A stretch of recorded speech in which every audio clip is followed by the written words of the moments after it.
이야기의 진행을 맡은 정혜진입니다. 오늘도 유현주, 전향진님과 함께 탈북을 결심하게 된 순간부터 탈북 과정에서의 극적인 순간들까지, 그리고 한국에서 처음 느낀 자유와 변화된 삶까지 진솔한 이야기 들으려고 합니다. 또한 북한에서 인권이란 무엇인지, 그 속에서 살고 있는 주민들의 현실을 생생하게 전해드릴 수 있는 소중한 시간이 될 것입니다. 오늘 두 분과 함께 북한의 인권 상황에 대한 이해를 넓혀보고 더 나아가 그분들의 강한 용기와 희망을 느껴보시길 바랍니다. 그럼 바로 두 분을 만나보겠습니다. 안녕하세요. 안녕하세요. 네, 오늘도 반갑습니다. 저희와 함께 해주셔서 감사합니다. 네, 두 분 지금 탈북을 하신 지 뭐 20년, 10년이 되셨다고 하는데 탈북한 순간이 있으실 텐데요. 어떤 순간에 이 탈북을 결심하게 되셨나요? 우리 전향신 씨랑 저랑은 나이 차이가 딱 한 살밖에 차이 안 나거든요. 네. 그런데 무려 저보다 10년이나 뒤에 그러니까요. 탈북했어요. 우스갯 말이긴 하지만 우리 이런 말 있습니다. 탈북도 지능순이다. 제가 좀 10년이나 빨리. 10년 빨리 탈북을 한 거죠. 네네. 저는 20대 초반부터 중국을 통해서 밀수로 들어오는 한국 비디오물들을 그러니까 처음에는 호기심을 보기 시작한 네네네. 거죠. 예, 근데 어려서부터 남조선이라고 배워왔고 남조선은 미국의 식민지고 맞아요. 길거리에는 거지들이 득실거린다. 그래서 어버이 장군님 품속에서 살아가는 우리는 얼마나 행복한 인민이며 그래서 온 세상 사는데 우리를 부러워하고 있다. 정말 찰떡같이 믿었어요. 네, 세뇌 교육. 네. 하지만 다른 외부 세계는 어떻게 사는지 사람이라는 게 인간이다 보니까 그쵸. 궁금하잖아요. 근데 다행히도 국경 지역을 통해서 뭐 밀수로 조금씩 야금야금 들어오다 보니까 접하게 됐던 거죠. 네. 예. 근데 그걸 또 북한 영화나 북한 드라마는 그렇게까지 안 비싼데 남한 드라마라고 하니까 또 이게 겁나가 비싼 거예요. 그렇죠. 예, 밀수품이니까. 근데 비싸면 보지 말아야 되잖아요. 근데 인간의 심리가 어때요? 비싸면 더 보고 그죠, 싶어진다. 그죠. 예, 그래서 맞아요. 엄마든 아빠든 다 쫄가가지고 처음에 이렇게 하나둘 사서 보기 시작했는데 네네. 제가 상상했고 내가 알았던 남조선이 아닌 거예요. 보니까. 네, 드라마에 거지들이요 완전 멋있더라고요. 네. 거지들이란 거 그 거지들이 드라마를 만든다는 게 처음에는 상상이 안 된 거예요. 그 가난한데 무슨 드라마를 네, 만드냐. 네. 북한식으로 표현하면 드라마가 텔레비전 연속극이잖아요. 맞죠. 네, 네. 그래서 이걸 보니까 너무 엄청난 문화적 충격을 느꼈고 또 이 거지들이 눈만 찢어지면 연애를 하더라고요. 거지들도 사람이요. 그래도 헤어지게 되면 또 하는 게 뭡니까? 연애. 아니 연인들이 헤어졌잖아요. 네네. 그다음에 드라마에서 자주 나오는 이게 뭐냐면 둘 중에 한 사람 비행기 타고 해외를 떠나요. 그럼 몇 년 뒤 다시 나타날 때는 선글라스를 뒤집어 쓰고 나타나잖아요. 와, 그 20대 때 엄청난 충격. 왜 충격이었냐? 일반인들이 해외 공기를 마실 수 있구나. 그쵸. 일반인들이 비행기를 탈 수 있구나라는 거에 엄청난 충격. 왜냐면 북한에서는 뭐 외교관이나 아니면 국가대표 선수들, 네. 뭐 중앙예술단체에서 뭐 1년에 한두 번 있을까 말까 하는 해외 뭐 공연이나 네. 아니면 뭐 4년에 한 번씩 열리는 뭐 올림픽이나 뭐 아시아 선수권. 그럴 때나 비행기 타는 거를 우리는 직접 보지도 않고 비행기 타고 내리는 걸 텔레비에서만 볼 수 있었어요. 맞아요. 근데 이 아랫동네 거지들은 맨날 가. 이별만 하면 가요. 이별만 하고 가요. 예. 그러니까 그런 걸 보면서 나만의 드라마를 호기심이 시작했던 것들이 내가 몰랐던 세상을 알게 되는 순간 내가 살고 있던 세상이 다시 재조명이 되는 거예요. 내가 보이더라고요. 내가 자유 없는 곳에서 살았구나. 그리고 같은 하늘을 이고 사는데 저 동네야말로 21세기고 여기는 19세기구나. 맞아요. 라는 생각이 들더라고요. 그래서 우리 그런 말 있잖아요. 소리 싫으면 스님이 떠나야죠. 맞아요. 네. 그래서 그 제자를 아무런 미련 없이 과감히 그때 딱 떠나야 결심을 되겠다. 하신 예. 거구나. 그래서 간절히 바라면 그 뜻이 이루어진단 말이지 않습니까? 맞아요. 그래서 마침 또 남한으로 갈 수 있는 루트가 또 생겨가지고 두만강을 넘게 되었습니다. 진짜 대단하시네요. 그러면은 혹시 전향진님께서는 10년 이후에 또 탈북을 결심하게 되셨는데 네. 그때는 어떻게 또 결심을 하시게 되셨나요? 네, 지능이 많이 떨어져요. 나 이거 1년 동안 보고서감이야. 마음에 담지 마. 나 담았어. 나 지능이 많이 떨어져가지고. 네. 저는 그 애아빠가 하늘나라로 가고 사망한 뒤에 아들하고 나는 이제는 살아야 되겠다 하는 결심을 서는가 동시에 내 앞에 미래 그리고 특히 내 자식의 앞에 미래가 이런 데서 내 자식을 앞으로 어떻게 키우나 막 이런 생각이 들더라고요. 그래가지고 그 미래가 전혀 보이지 않아서 그 애를 키우는 엄마지만 제가 또 한편으로는 집에서 먹고 살아야 되기 때문에 제가 전공을 하던 성악이라는 그 제 재산을 나한테 재산이죠. 그거를 애들한테 집에서 가정교사라는 게 있어요. 여기서 말하는 공부방이라는 게 있잖아요. 근데 개인교사를 북한에서는 가정교사처럼 이게 돈 받고 애들이 집에 와서 피아노 치면 나서서 노래 부르고 노래를 가르쳤어요. 그래서 거기서 한 달에 애들이 가져오는 쌀이나 돈이나 하시고 먹고 살았지만 그걸로는 그때뿐이지 앞으로 미래까지 볼 수 없는 그런 상황이니까 나는 여기서 더 이상 답을 찾을 수 없구나. 나와 내 자식의 앞으로의 미래는 찾을 수 없다. 답이라는 게. 그래서 그때 마침 우리 그 남편의 누나죠. 네. 제 아들한테 고모가 되는 거예요. 그 고모가 한국에 먼저 왔어요. 아가씨 때 한 10 몇 년 전에. 제가 10년 늦게 왔다고 하지만 그 전에. 그러니까 그러고 보니까 언니 올 때 온 것 같대. 그때 왔던 누나가 한국에서 사는 거예요. 그래서 그 누나가 자기 동생이 살아있을 때 같이 데리고 왔으면 더 좋았을 건 네. 동생이 하늘나라 갔으니까 자기 옳게 하고 며느리는 그러니까 자기 조카는 자기가 책임지겠다. 내가 브로커를 보내겠으니까 오라. 나는 이때다 하고 가겠습니다. 그래서 그 브로커를 보낸 그 사람이 루트 따라 그냥 정말 너무 힘들게 그때 그 결심하는 게 내가 가다가 죽겠냐 살겠냐는 그 상황까지 나는 막 생각을 했어요. 그래서 요때 이렇게 되면 어떻게 할까? 요때 이렇게 하면 그 위험성을 내가 감수를 하면서 결심을 해야 되잖아요. 그래서 브로커를 보내준 그 사람의 오라는 대로 어디까지 오라 하면 어디까지 오고 그 사람이 전화 통화를 해가지고 그래서 결심을 한 거죠. 근데 이게 저랑은 또 다른 게 뭐냐면 네. 딸린 그쵸. 애기가 아들이 있잖아요. 있잖아요. 만약에 가다가 죽을 한이 있더라도 나 하나만 죽으면 그쵸. 되는데 아들까지. 엄마이기 때문에 맞아. 더 그 발걸음을 그래서 무겁고 더 무섭고 두려웠었을 것 같아요. 내 혼자 잡히면 내가 무슨 거짓말 쓰던 맞아도 혼자 맞는데 그치. 자식이 있다 하면 그죠. 내 자식은 어떻게 되나? 그죠. 그게 이게 너무나도 그게 상상이 안 가는 그런 두려움이라는 게 있었어요. 아니, 그러니까 두 분 말씀하시는 거 들어보니까 이제 뭐 저는 듣기로는 탈북을 해서 뭐 걸리면 막 총살을 당한다, 막 그런 얘기를 듣는데 이제 두 분도 그 안에서 생활해 보셨을 건데 그 위험성에 대해서는 좀 두렵진 않으셨는지 궁금합니다. 저는 그 답변을 드리기 전에 우리 아나운서님께 네. 말씀드리고 싶은 게 그러면 탈북을 하지 않고 있는 북한에서 사는 건 안전한가요? 아, 너무 어떻게 생각하세요? 답답하고 막막한 현실이겠지만 그래도 또 건너오다가 죽음을 또 선택할 수도 있게 되는 거잖아요. 그게요. 그래도 오는 것보다는 거기에 있는 게 더 안전하지 않을까라는 생각들을 대부분 하시는데 북한에 이런 말이 있어요. 짧은 혀 잘못 놀렸다가 긴 목 잘린다. 말 한마디 잘못해서 죽어나가고 그 아파도 우리 남한은 병원 시스템들이 다 잘 돼 있잖아요. 그쵸, 그쵸. 근데 병원에 가도 의사들이 제대로 없고 또 국가에서 병원에다가 이렇게 약 제품이랑 이런 걸 다 내려줘야 되는데 그게 안 되니까 북한 당국에서는 가 지방병원에 자력갱생 강거부터 혁명 정신으로 살라고 그렇게 강요를 해요. 그러니까 병원에서 손을 내밀게 되면 너네가 충성심이 부족하고 너네가 자립심이 없기 때문에 막 뭐라고 하니까 못하니까 약은 작세를 아픈 환자들을 살려야 되는 의사들이 의무가 있잖아요. 네네. 그러니까 그냥 다 의사들이 그 앉아가지고 환자들을 봐야 되는데 사내가 있어요. 약초캐로.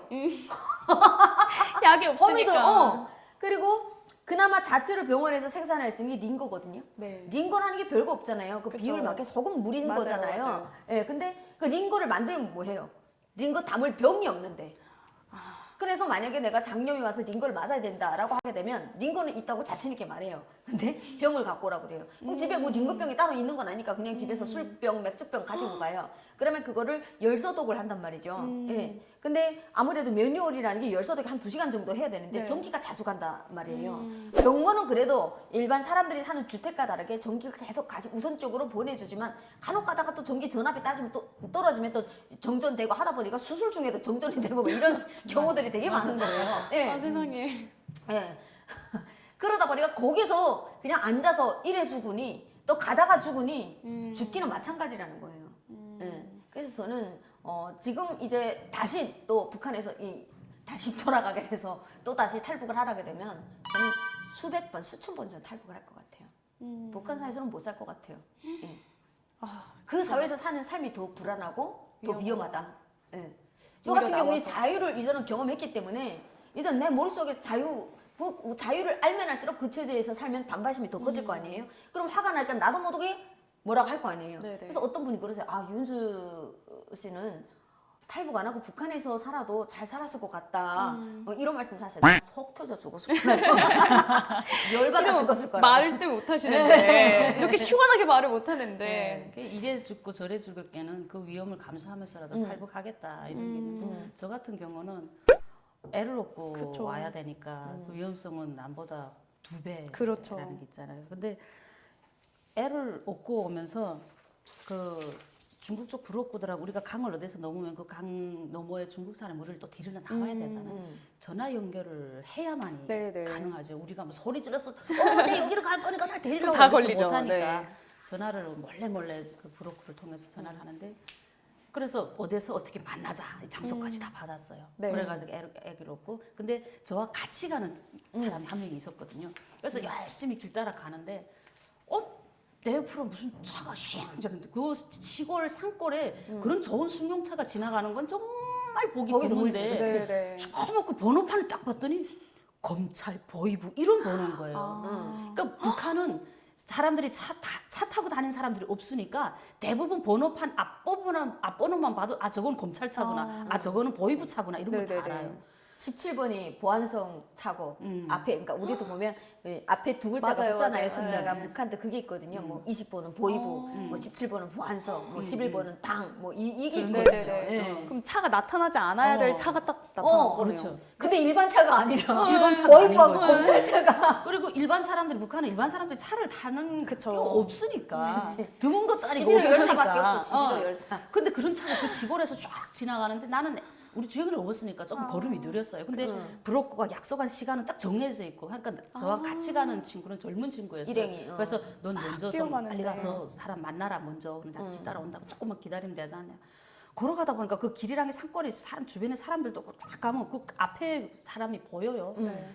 거진 다 도착할까 하는데 저만 채서 나와 같이 가던 사람이 갑자기 옆에 사람들한테 싹 포위가 되는 거예요. 딱 봤더니 제 옆으로 지나가던 이 보이부차 검찰차에서 사람들이 내려가지고 이 사람을 그 앞에서 팔을 양쪽으로 딱 끼고 잡아가는 거예요. 근데 그 옆에 기차 역전 같은 시골 기차 역전 같은 게 있어요. 네네. 그게로 잡아가지고 들어가는데 그 순간에 들켰구나. 제가 잡히는 거 보니 들켰구나. 난 도망쳐야 되겠다. 이 자리에서 저까지 가는 거 날 잡아주시오 하고 들어가는 그치, 거잖아요. 그쵸. 도망쳐야 되니까 애를 얻고 딱 돌아서 가지고 도망치는데 정말 누군가 날 뒷덜머리 와서 딱 잡는 것 같은 그런 거 있죠. 너무 막 땀과 식은땀과 온몸에 막 소름 돋고 이러면 막 도망치는데 우리 애가 그 같이 가는 일행하고 그래도 몇 번 만나서 얼굴을 네. 아니까 부를까 봐. 걔 눈하고 입을 틀어막고 그치 애기는 모르니까 삼촌 이럴 수 있지. 삼촌 부를 수 있는 거니까. 그래가지고 눈 가리고 입 막고 엄마 저거 같이 가야 되는데 조용하라. 이래가지고 엎고서 그냥 막 진짜 아유. 뛰는지 걸는지 나는 그때 상황은 이따금씩 드라마람 이렇게 영화에서 보면 막 험악한 산길을 오르고 내리고 나는 저보다 더 했는데 막 이런 게 막 상상이 떠오르잖아. 산길에서 막 내리막길인데 애를 업고 도망쳐야 되니까 애 네네. 다리가 꺾어질까봐 내 엉덩이는 구멍이 나든 바지가 세게지든 그치. 상관이 없어. 그게 애만 엄마야. 안 다치면 나는 그쵸. 그러면서 도망치고 봤더니 내가 브로커하고 전화한 그 상황을 보이면서 도청을 한 거예요. 몽땅 도청이 돼가지고 이 사람들이 도청을 해가지고 우리가 뭐 3명이 가는데 몇 시까지 어디 가서 3명이 만나서 넘어간다. 이걸 100% 도청을 했으니까. 근데 거기서 내하고 우리 애가 안 잡힌 게 다행인 게 뭐냐면 도청하는 도중에 네. 사람이 3명이라 했지 애기 엄마다. 그치. 애기하고 애기 엄마다. 그럼 네 그리고- 명이 되는 건데. 그리고 남자가 하나 또 있다. 이런 말을 안 하고 그냥 사람 3명. 그럼 애기도 인원의 3명 중에 한 명이었던 3명 거야. 중에 한 명이 들어간 그럼 거야. 그 사람들은 성인 2명을 알고 있었던 거구나. 그러니까 사람 3명 어디서 만난다는 이것만 알았지 거기서 남자의 애기 엄마의 그 애기 엄마가 데려간 애기 이렇게 해서 3명이라는 걸 모르고 그냥 사람 3명이라니까 이 성인을 하나 잡았으니까 이제 성인 2명이 더 오겠구나 이렇게 생각하고 주변에 성인들만 여자나 거기서 남자나 아마 그 2명을 잡아 들여가고 또 나머지 풀숲에 숨어가지고 숨어가지고 잠복하고 있었을 거야. 잠복하고 기다리는데 나는 애기 엄마인데 설마 저 애기 엄마라는 거는 상상 못했지. 뭐 정말 진짜 걸음아 날 살려라 그때 하는 그치. 정신없이 도망쳤는데 야. 하늘이 도왔지 뭐. 하늘에 도왔는 거야. 그러니까 이 도청 당할까봐도 이제는 은원지 암호명으로 말을 해야지.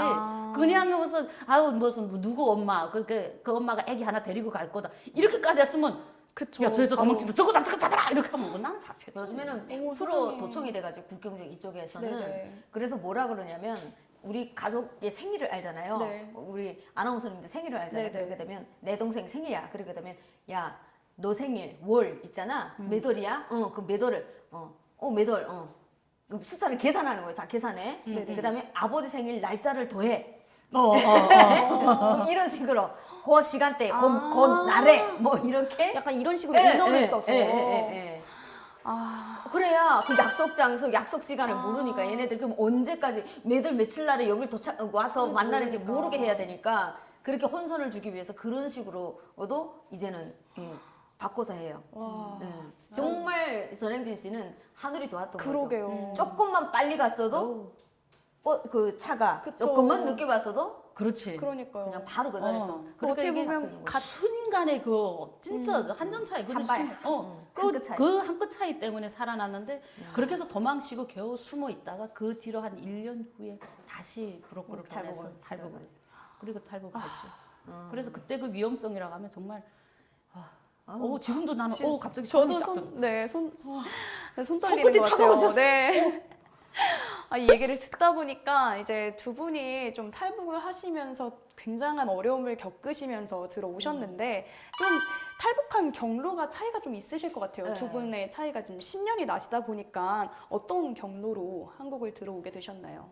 저는 일단은 그 두만강을 넘어서 네. 함경도 지역엔 또 두만강을 끼고 있잖아요. 그래서 두만강을 넘어서 그다음에 영길과 북경 그리고 난닝이라는 게 베트남과 중국과 이 국경이에요. 네. 거기 이렇게 넘어서 그 다음 원래 코스대로라면 베트남에 가서 또 베트남에서 한 몇 개월 있다가 그 다음에 또 국경을 넘어서 캄보디아에 가서 또 몇 개월 있다가 남한으로 오는 코스였던 거예요. 그런데 저희가 베트남에 그때 탈북민들이 가장 많이 올 때였어요. 한 500명 가까이가 그냥 작은 그런 안가에 있다 보니까 호치민에서 네네. 베트남 단곳이 다 알아버리게 됐고 그래서 어쩔 수 없이 우리 대한민국 정부에서 힘을 좀 써가지고 베트남 정부하고 협상해서 전 세계를 두더를 띄우게 한 거예요. 그래서 468명의 탈북민들이 2004년 7월 27일과 7월 28일 이틀에 거쳐서 전 세계를 들어오게. 타고 무사히 와, 손가락 대박. 하나 건들지 않고 무사히 오게 됐던 거죠. 와. 그게 어떻게 보면 베트남이어서 가능했던 거네요. 만약에 중국에서 있었으면. 그건 불가능한 거죠. 그렇지. 중국은 불가능하죠. 그냥 무조건 북송이죠. 베트남이었기 때문에. 그니까요. 저는 1차를 실패하고 그래서 2차를 제 시도를 했을 때 압록강을 저는 넘었어요. 압록강 장백현 쪽인데 백두산 쪽이라 압록강은 그럼 가을인데도 겨울처럼 춥거든요. 네. 그래가지고 애를 놓고 그때 장백현에 있는 그 압록강을 바로 넘으면 장백현이고 네. 거기에서 브로커가 보내준 차를 타고 연길로 들어가고 연길에서 또 차를 갈아타서 곤명이라는 데로 가요. 근데 곤명을 쿤밍이라고도 말하죠. 그렇게 하더라고요. 우리는 북한식 발음으로 그럴 때 연길, 곤명 무슨 이렇게 지금도 나는 곤명 하는데 그렇게 안 불러 막 이러더라고. 쿤밍? 그래서 장백, 연길, 이제 뭐 쿤밍 이렇게 넘고 라오스를 걸쳐서 태국으로 들어갔어요. 그래서 라오스는 무조건 걸쳐야 된대요. 그래서 라오스는 특히 더 위험한 게 여기는 산에 산적들이 있대. 마약 장사하는 애들이 있어가지고 그거를 도둑질하기 위해서 산적들이 있는데 부스락 소리만 나도 숨어야 된다. 그래서 그걸 얼마나 산을 애기롭고 건너서 태국으로 딱 들어갔거든요. 그래서 태국에 도착하자마자 알아서 경찰들이 잡아가게 찾아가라는 거예요. 다른 데는 경찰이나 다른 사람 보면 숨어야 되는데 네네네. 태국이라는 곳에 도착하면 우리 한국하고 뭐 이렇게 보안 쪽으로 뭐 교류가 다 성립이 됐기 때문에 알아서 한국으로 보내준다. 그러니까 가면 경찰만 보면 가서 나 잡아가셔 해요.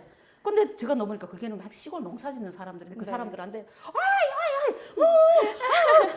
우리를 잡아가라고. 그러니까 말이 안 통하니까. 이 사람들은 이렇게 넘어온 사람들을 너무 많이 봐서 봤으니까. 농사를 이렇게 짓다가 우리를 뚝 보던 게 오 하더니 자기네가 어디다가 전화를 해. 전화했어. 조금 있다가 경찰차가 진짜요? 쭉 오던 게 우리를 어이 그래서 타가지고 태국 이민국 수용소라는 데 들어갔어요. 그래서 이민국 수용소에 한 달간 있다가 그래서 비행기를 타고 한국으로 인천공항으로 도착을 했죠. 그래서 저는 그냥 로선이 저는 이렇게 했어요. 언니처럼 이렇게 막 오래 넘어오고 이렇게 안 하고 태국에 그렇게 오래 안 있었으면 난 한 일주일이면 넘어갈 뻔했어. 브로커가 정말 우리 그 신우이가 돈을 많이 근데 썼나 그 수용소는 다 이렇게 깜방처럼 이렇게 돼 그렇죠. 있는 그 거잖아요. 깜방 정말 그 이민 그러니까 외국에서 이민들이 많이 들어오니까 그 사람들까지 다 들어가 있는 수용소인데 거기서 방울 하나 북한 사람들이 너무 많이 넘어오니까 방울 하나 북한 사람들만 여자들만 특히 여자들이 더 많은 거예요. 남자들은 남자들대로 따로 있고. 근데 우리 애가 지금 기억하는 게 그러니까 어릴 때지 지금은 이제 다 잊어먹었는데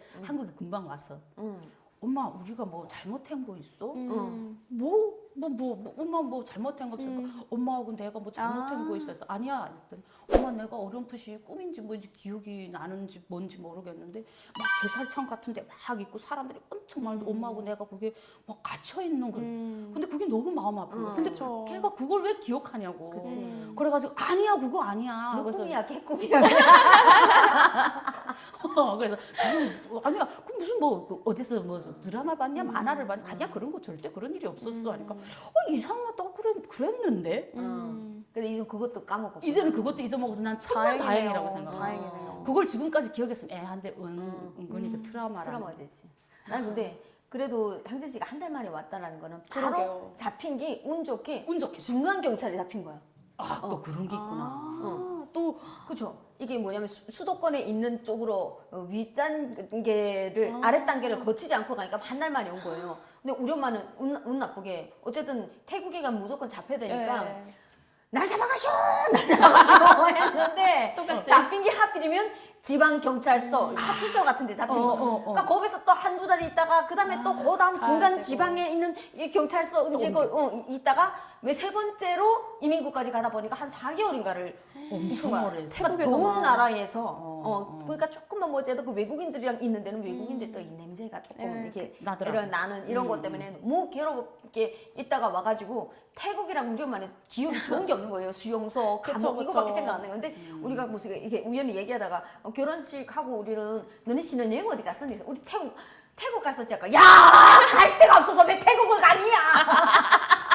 그렇게 안 좋은 곳을 그렇게 이쁜 곳이 있다는 거 엄마 모르는 거야. 우리 엄마 아는 태국의 전부는 깜방밖에 없는 거야. 냄새 나는 깜방. 맞아.